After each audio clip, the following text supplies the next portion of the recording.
All right, good morning, good Chodesh. Chodesh Sivan. As we approach to receive the Torah,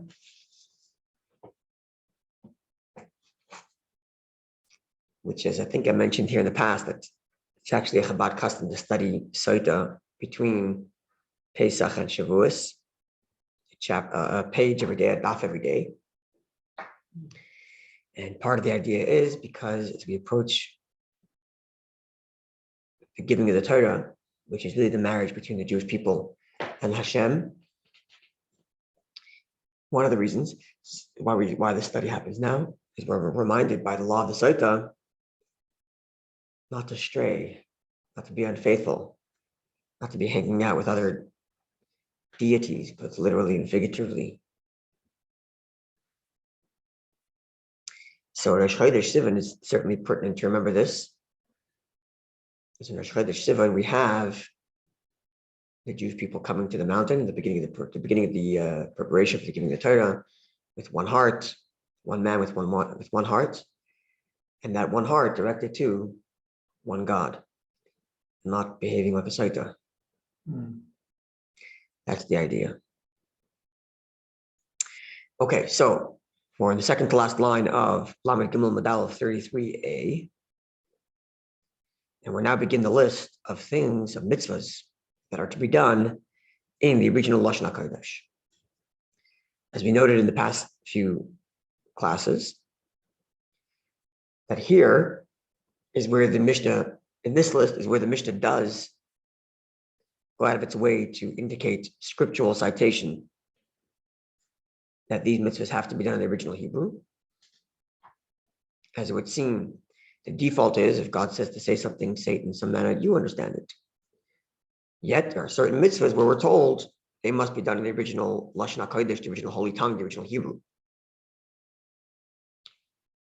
As we began yesterday, that much of those mitzvahs, if not even all, at least in the sage's view, as we'll see there's other views, are derived from the Levites, the Leviim, as they're giving the blessings and curses at the Mount of Gezeira and Evel, where there the Torah uses the expression, they respond to Moshe, va'anu, va'amru, va'anu al-Leviim, and the Leviim responded. So we have the Gezeira Shaveh, the comparative word analysis, to elsewhere where the Torah uses the word anu, respond, rather than just saying say, that it should be in the original Lashon HaKodesh. It should be in the original Hebrew. And how do we know that the curses themselves were in Hebrew? Because the Torah uses the word koil, the Torah uses the word voice to describe Moshe Rabbeinu speaking at the mountain. And that word voice also appears in describing God speaking at Sinai. And God speaking at Sinai was definitely Lashon HaKodesh. So God speaking in the Hebrew tongue, using the word voice, that same word voice appears by the blessings and the curses. That too is Lashon HaKodesh. By the blessings and curses, we have the word respond, and therefore other mitzvahs just have the word respond, also on Lashon HaKodesh in Hebrew, original Hebrew. This is where we are. Yeah? Mm-hmm. The second to last line on 33a Lamed Gimel Lamed Aleph. Second word, Chalitza Keitzad. The Mishnah went on to say that Chalitza, which is this process by which a widowed, childless woman who, because her husband dies without any offspring, by Torah law, her marriage rolls over to the brother-in-law, and they are enjoined to continue the brother's bloodline or the husband's bloodline. But if they choose not to live together, they go through a separation process called chalitza. Now, in this process, part of the story is where she removes a shoe and she says, you don't want to build your brother's house, and so on and so forth. So there's a text that the Torah says she has to say. That text has to be done in the original Hebrew. Now here, the Mishnah tells us that there's a dispute as to how we derive this law scripturally. How do we come to the conclusion that it has to be done in the original Hebrew? The sages said, as we just said earlier, because the Torah there describes what she has to say with the word respond, va'ansa, and she shall respond. And the word respond associates us with the blessings and curses which were done in Lashon HaKodesh. Rabbi Yehuda comes and says, you don't need to make any comparison to the Leviim and the blessings and curses. The description of the Torah itself, describing Chalitza itself, indicates it should be done in Lashon HaKodesh in the original Hebrew. How so? Because there the Torah says, kacha, like this. Because the Torah says like this, indicating do it exactly like this. Don't even change the language. So now the exercise the Gemara is going to do is say, well, the sages you derive Lashon HaKodesh, the holy tongue, from this Gezeira Shaveh, from the word analysis of respond, aniya. In their view, what's the purpose of the Torah putting in this word, kacha, like this? Seems superfluous. The sage, Rabbi Yehuda, used the word kacha, like this, to teach us that it has to be done in Lashon HaKodesh. But the sages already know it has to be done in Lashon HaKodesh from the fact that it says respond. So what do they do with the word kacha? Why is it there? This is a common exercise. When the Gemara has two different opinions as how to derive the same law, the Gemara will go back and forth. Well, what does this person do with the verse this guy cited to? And what does this person do with the verse that this sage cited to? And so back and forth until we come to one point in which there's a disagreement on how you look at a certain word. This is a common exercise that we've done a number of times, yeah? There's one rule of exegesis. No. They both must employ all the rules of extrapolation. No, of course. But at one point they have to come to a disagreement, and then everything else is built on top of that. But I don't think one takes no one. One is more stronger than the other. Not in terms of their extrapolation, in terms of like the majority, as in this case, because it's in the minority. Right? But not in terms of the extrapolation itself. Okay, so says the Gemara, but Rabbanan, the sages who are of the view that the law that Chalitza is to be done in the original Hebrew is derived from the word respond, comparing it to the blessings and curses at the mountain. That's the Gezeira Shaveh. The Gezeira Shaveh. So haiva kacha, this word kacha, like this, used to describe the Chalitza. My avidle, what do they do with that word? It seems to be superfluous. Because we already know that it's got to be in the original Lashon HaKodesh. So says the Gemara Me'Boilahu, they, the sages, require that word to teach us L'davar shu ma'aseh ma'akev, to teach us certain actions that are to be done in a certain way, and if you don't, then the chilitza process is invalid, such as the removal of the shoe, the spitting. So the word kacha is to teach you that all the various steps, actionable steps that you are doing must be done in that order. Otherwise, it's invalid. But not to teach us that the language has to be exact. Yeah, what did you say? Isn't this the same reason employed when you discuss in Shema? You should say that. Similar. Vahayu. We had this word. Yes, that's right. Vahayu, that has to be active.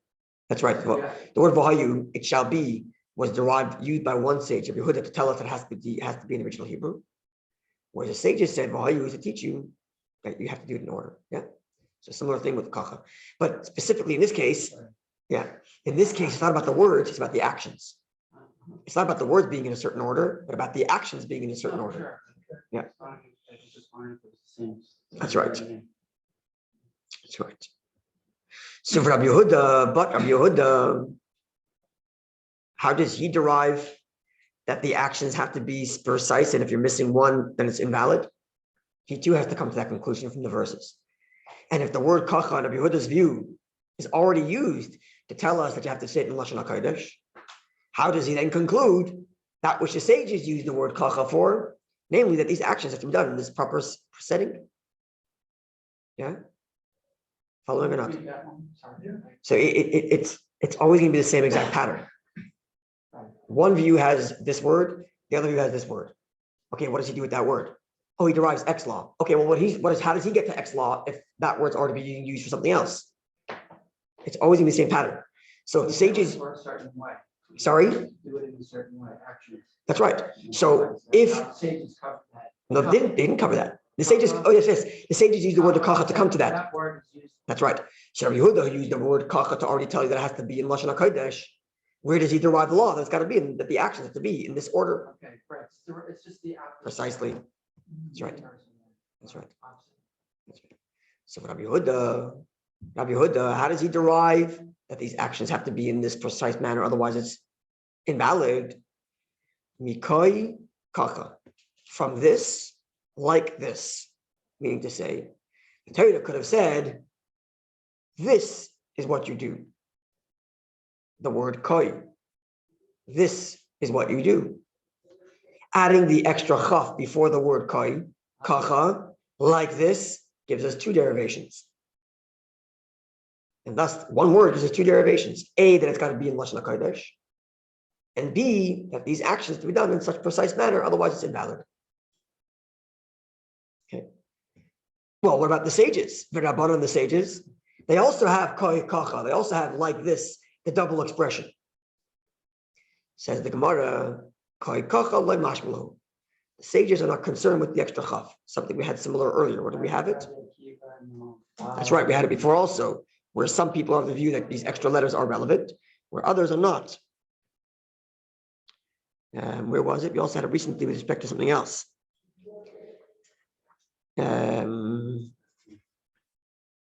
Maybe hayu v'hayu. We had it recently. What was it? Give me a second. I'm looking it up. I think it was. Is it tekta versus tekta? Say again? No. Yeah, dvarim hadvarim. Words, the words, which the sages rejected as a valid derivation. Okay. Now we're going the reverse, which is, so we began the exercise by questioning the sages who used the Gezeira Shaveh of respond to tell us the chalitzas in Lashon Kodesh.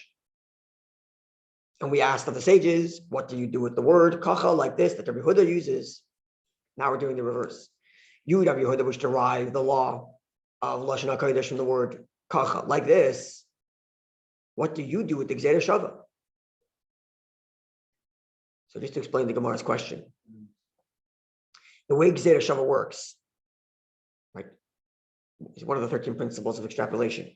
That when you have two words in the same word appearing in two different set of laws, they can derive things to each other. There are a number of rules to the Gezeira Shaveh. First of all, the word in question must be free for analysis. Meaning if the word is integral to the text itself, it cannot be used for Gezeira Shaveh. In this case, the word respond is not integral to the text. Because the text could have said, you shall say. Why did it have to add respond? So it's not relevant to the text. It could be used for Gezeira Shaveh. But the more important rule in this case is that Gezeira Shaveh is only to be derived if you have it by tradition that there is a Gezeira Shaveh. You cannot open up the verse, find your own two words somewhere, and say that these two words are extra and start making extrapolations because it's one of the 13 principles. When it comes to Kal V'chomer, you can do that. Say Kal V'chomer, which is a logical analysis. How much of the more so? If the weaker law has this stringent law, then certainly the stringent law has a stringent law, right? That's a logical deduction which you can apply almost universally. But Gezeira Shaveh is not one such logical deduction. What's the logic of two words being the same, teaching each other laws? It's not like a logical derivation. It's a systematic derivation that God says exists. So it can only be done under such circumstances where God actually said there's a Gezeira Shaveh. Namely, you have to have it by tradition, from your teacher to his teacher to his teacher to his teacher, back to Moshe Rabbeinu, that there's a Gezeira Shaveh here. Now, in that tradition, going back to Moshe Rabbeinu, there are numerous variations. Sometimes, Rashi doesn't say this here, but there's elsewhere Rashi explains this. Sometimes the tradition is these two verses have a Gezeira Shaveh. Go figure out which word it is and go figure out what the law is. but these two have Gezeira Shaveh. And then you have dispute. One sage says that's Gezeira Shaveh and this is the law. The other one says that's Gezeira Shaveh and this is the law. The tradition has it that there is a Gezeira Shaveh. Sorry? Can you find out what Gezeira Shaveh? Gezeira means decree of comparison or equality. Shaveh means like Shaveh, equal. Degree of equal, two equal words, and there's a decree that there is the point being it's actually a Gezeira, it's a decree, not so much a logical derivation, but we have a decree, we have it by tradition that there is comparison to be done here, right? So the tradition can be in many different ways. Sometimes we're told these two mitzvahs have a Gezeira Shaveh, go figure out which word it is and figure out what the law is. Sometimes we're told these two words are Gezeira Shaveh, go figure out the law, and they can have dispute as to what law is derived from Gezeira Shaveh. Sometimes the tradition is this law is derived by Gezeira Shaveh, go figure out how. All kinds of traditions in that regard, not always are they fully fleshed out, thus room for debate. Now, the point being, at this point, the Gemara is asking, Rabbi Huda, Haivan, Savamah, my Ovid lay. What does Rabbi Huda do with the Gezeira Shaveh? Because it exists. The comparison of the word respond at Chalitza to the word respond at the Levites exists as a comparison. And you, Rabbi Huda, don't need it because you've used the word v'kacha to teach us that it's in Lashon HaKodesh. So what do you do with this Gezeira Shaveh that exists? So says the Gemara, quite something interesting. He needs it to teach us that the curses were done in the Lashon HaKodesh. So it's the reverse of the sages. The sages said, when it comes to the Leviim, we know it was in Lashon HaKodesh. How do we know? Because we compared it with the word koil to the giving of the Torah. Now, once we establish that the Leviim is in Lashon HaKodesh, we take the Gezeira Shaveh that we have by tradition with the word respond, and we teach Chalitza that it's got to be in Lashon HaKodesh. Rabbi Yehuda says, no. I also have by tradition, as do you, that the word respond is Gezeira Shaveh. Where you have it, that the Levites teach Chalitza goes in Hebrew, I have it the reverse. That Chalitza teaches us that the Levites were in Hebrew. Because I already know that the Chalitza is in Hebrew because of the word kacha. So I take the word respond and use Chalitza as the base to teach me that the Levites give it that we're done in Hebrew, not the reverse. Following? But we're stuck with another problem, which is B'leilev Kol Mimoisha. What happened to the Levites being in Hebrew because we compare it to the giving of the Torah where we have the word respond, where we have the word voice, right? I lost you there. Yeah. Okay, before this, you have that? So do we have clear that the sages and the Rabbi Yehuda have the same tradition that there's Gezeira Shaveh on the word respond, but one goes this way, one goes that way? That's clear? Good. So that's fine. Now, the sages, how did they establish that the Levites are in Hebrew? That the Levites' curses were in Hebrew. Okay. How did they establish that?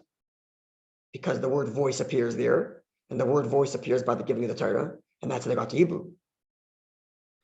Rabbi Yehuda doesn't need that, because Rabbi Yehuda gets the Leviim in Hebrew because he compared it to Chalitza, right? Okay. So what does he do with the fact that we have a tradition for Gezeira Shaveh, for the word voice, going from the Leviim to the giving of the Torah? What does he do with that? Clear? Says the Gemara, Aniya Gomer. He had tradition that there was a Gezeira Shaveh regarding the word respond. But Kol La Gomer. Rabbi never received it from his teachers that there is any tradition to have a Gezeira Shaveh using the word voice. So he was stuck going the reverse because he had the tradition that the word respond is Gezeira Shaveh. So he had to figure out where does it go. So he figured, I'll establish that by Chalitza you already have Hebrew. Use the respond to go back to the Leviim being in Hebrew. Because that's the only tradition I have. Whereas the sages say, well, we have a different tradition, that there is the voice to be compared. So we're going to go the other way. Torah was in Lashon HaKodesh. Voice to the Leviim in Lashon HaKodesh. Respond to Chalitza being in Lashon HaKodesh. But Rabbi Yehuda missed that first link. He never got that tradition that the word voice is to be used in a derivation of Gezeira Shaveh. But the word respond he did have as Gezeira Shaveh. And therefore he went the reverse from Chalitza to the Leviim to the curses, the blessings and curses. Is it just strengthening both? we're trying to understand the thinking that led to their views. That's the exercise the Gemara is going through. Yeah, is that clear, Robert? It probably is. No. Do you follow that or? I need to review that. So tell me where you're at. I didn't understand the whole comparison with Levian. So let's go two different ways, right? Let's start with Rabbi Huda's direction. Rabbi Huda says that we know chalitza in the original Hebrew because of the word kacha. That's how we know chalitza has to be done in the original Hebrew, right? Because it's self-sustaining, even if no other verses existed. It says kacha, do like this, lashon hakodesh. That's Rabbi Huda's view, right? Yes? Yeah. Good. So now Rabbi Huda has a tradition that the word respond is Gezeira Shaveh. And the word respond appears by chalitza. So there's Gezeira Shaveh happening here. So he says, okay, we already know chalitza is in lashon hakodesh, and I have the word respond. So let's use that and find other place where it says respond and tell us that other place is also lashon hakodesh using Gezeira Shaveh. Oh, he's using it with a different verse then? No, just the other direction. Forget the sages for a second. Let's just build Rabbi Huda's case. Don't compare it to the sages yet. We'll get there in a second. Just keep Rabbi Huda's case. Rabbi Huda says the word says kacha in chalitza. So he establishes just by self-sustaining extrapolation from the verse itself that chalitza is in lashon hakodesh. From kacha. From the word kacha. No other verse is necessary. The verse itself by chalitza tells us lashon hakodesh. Clear. No Gezeira Shaveh yet. Now he has a tradition that the word respond is Gezeira Shaveh. Right. So he's got to do something with that. He's got to do something with that, right? Okay. The word respond exists by chalitza, available for Gezeira Shaveh. Okay. So from there, as a base, hold on a second. From chalitza is going to use that to build that somewhere else has lashon hakodesh. What's that somewhere else? The blessings and curses of the Leviim. And derivation from Yehuda. Why go any further? Everything is covered. We know that the blessings and curses were in lashon hakodesh, and we know the chalitza is in lashon hakodesh. Chalitza we know from self-sustained, the verse itself, and the Levi, the blessings and curses we know by Gezeira Shaveh to chalitza. And the Yehuda. The sages are going the other direction. The Leviim's blessings and curses, that's the foundation that everything else has got to be in lashon hakodesh. That's not chalitza, not kacha and chalitza, because they don't believe in this koi kacha. They have the view that kacha is just to teach you that the actions of chalitza have to be in X direction. Proper order. That's right. The sequence of actions, the words, any language. Where the point of reference is. Hold on a second. But now let's see where the Gezeira Shaveh go, so we can get this clear. Yeah. So the sages are of the view that chalitza, as a self-sustaining verse, does not teach you that you have to say it in lashon hakodesh. It must be derived from somewhere else. That's the sage's point. That's right. Rabbi Huda said that chalitza, self-sustained, teaches you lashon hakodesh, and it can become a reference point to teach you other laws. Whereas the sages look at the words of the verses in chalitza and don't extrapolate from there that lashon hakodesh has to be said there. So if we're going to conclude that chalitza has to be lashon hakodesh, it's got to be derived from somewhere else, because on its own it doesn't have any lashon hakodesh in there. Right? Where is it derived from? It's derived from the blessings and curses, using the Gezeira Shaveh of respond. So the blessings and curses is the foundation that has to be done in lashon hakodesh. Clear? Mm-hmm. How do you know the blessings and curses were in lashon hakodesh? Who told you? Because what? Because of which verse? This is the key here. Because we're comparing it to the giving of the Torah, another Gezeira Shaveh. Because the word voice appears by the blessings and curses. The word voice appears by the Torah, the giving of the Torah at Sinai, and therefore we know the blessings and curses are in Hebrew. So in the sages' view, it goes like this. We know the Torah is given in lashon hakodesh. It's got the word voice. From there we can derive that the blessings and curses were in lashon hakodesh because it has the word voice. And from there we can derive that chalitza is in lashon hakodesh because the blessings and curses goes in that direction. That's right. From the Torah giving to the curses to chalitza. Whereas Rabbi Huda says chalitza itself tells us it's lashon hakodesh. I don't need to go back that way. So then what's with the Gezeira Shaveh? Well, he only has by tradition one Gezeira Shaveh, not the other. The comparative Gezeira Shaveh from the giving of the Torah to the blessings and curses does not exist in Rabbi Huda's tradition. Which one? Sorry. the comparison from the giving of the Torah to the blessings and curses. Okay. That doesn't exist in his tradition. The only thing that does exist in his tradition is respond from the blessings and curses to chalitza. But he still satisfies. For him, it goes the other way, from chalitza to the blessings and curses. Fair? Okay. So let's conclude the few lines in the Gemara. Tanya Namahachi, we have a Mishnaic. So this was the Gemara's analysis. So now the Gemara says, we have a Mishnaic text. We clear, Robert? Or? Better, thank you. Yeah? Okay, so go back in the video, we'll review it, you'll get it better. So Tanya Namahachi, we have a Mishnaic H text as well. That tells us that the Yehuda is of the view that the word kacha is self-sustained to teach us that it can be done in Lashon HaKodesh.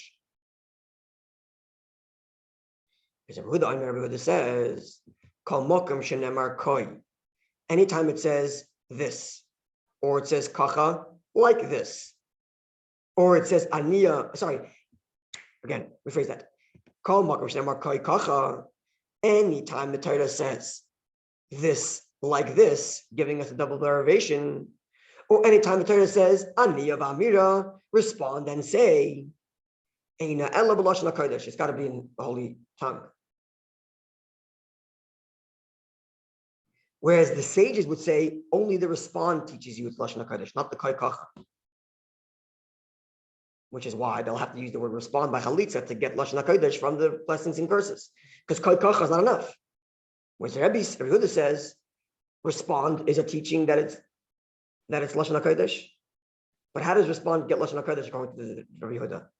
Not from the blessings and curses, but from Chalitza. Whereas the sages say, yes, respond with Lashon HaKodesh, but from the blessings and curses. And therefore, Kai Kacha does not teach you Lashon HaKodesh. According to Rabbi Yehuda, Kai Kacha does teach you Lashon HaKodesh at Chalitza. And then whenever you have the word respond, derived from Chalitza, Lashon HaKodesh. Whereas the sages say, Kai Kacha doesn't teach you anything about Lashon HaKodesh. Only respond teaches you Lashon HaKodesh. From where? From the blessings and curses, which itself is derived from voice from the giving of the Torah. What did the sages again use kacha for? Sorry? So the sages use kacha for order? For ordering? For the actions, yeah. For the action. The sages do use kacha for sequential actions? The sages, yes, but not for the Lashon Kodesh. No, I understand. Yeah. Actually, no, sorry, I actually said it correct the first way, which is even the word koi means it has to be in the original Hebrew. Oh. Yeah, not just koi kacha. Yes, because like this. Even if, okay, so when it comes to chalitza, the reason why you need koi kacha is because you have A, teaching you Lashon HaKodesh, B, teaching you sequence of events. But if without the necessity for two learnings, even the word koi itself would tell you Lashon HaKodesh. Specifically, for example, koi, where do you find this? Is by the blessing of the koyanim. The koyanim's blessing when they the duchaning, when they do whatever Yom Tif. There it says, koi sevarchu, this you shall bless, in the original Hebrew. Kacha, like this, where do we find that as a derivation for Lashon HaKodesh? From Chalitza. And Aniya V'Amira, the expression respond, in addition to just saying, the Leviim, from the blessings and curses of the Leviim, which itself is derived from Chalitza. Yeah. Okay, tomorrow, God willing, we will get to more details about the event of the blessings and the curses. That's such a headache in Babylon. Where they had high dopamine. They had something. Okay, wonderful day, Eden, and a good Chodesh.